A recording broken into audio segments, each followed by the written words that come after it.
దేవుని కృపను బట్టి నా పిల్లల్ని అయితే ఎప్పుడూ టార్చర్ చేయలా. వాళ్ళని అడిగినా చెప్తారు మీరు. నేను ఇక్కడ మీకు చెప్పటమే కాదు, నా పిల్లలు కూడా టార్చర్ పొందల చదువు విషయంలో.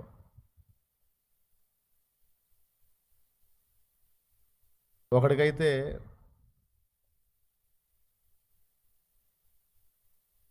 స్కూల్కి పంపించాను కానీ ఎక్కలా బుర్రకి.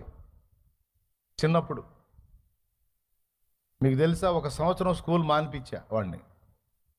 ఎవడో చెప్పను, ఇద్దరిలో ఒకడిని. దేవునికి స్తోత్రం. మళ్ళీ వాడు అవమానం ఫీల్ అయ్యే అవకాశం ఉంది. అందుకని నువ్వు నా పరువు బయట వేస్తున్నావు డాడీ అని చెప్పుకునే రోజు వాడే చెప్పుకుంటాడు. దేవునికి స్తోత్రం. 1 సంవత్సరం స్కూల్ మానిపించాను నేను. అప్పటిదాకా విశ్వాసులకు ప్రీచర్ని, ఇక ఆ సంవత్సరం అంతా వాడికి టీచర్ని అయ్యా.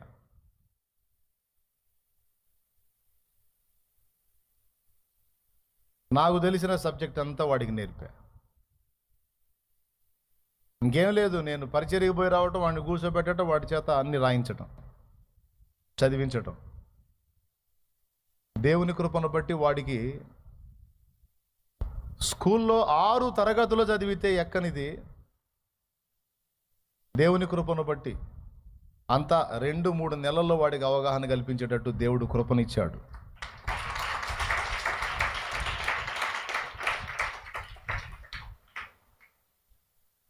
అట్లాగా ఎందుకు చెప్తున్నానంటే, పిల్లలకి అవసరమైతే నీకు తెలివి ఉంటే నేర్పుకో, కష్టపడి చదువు చెప్పుకో. బిడ్డలకు అవసరమైతే అవగాహన కల్పించుకో. నీకే చదువు లేకపోతే చదువు వచ్చిన వాళ్ళ చేత 4 సలహాలు ఇప్పించు, ప్రోత్సహించు.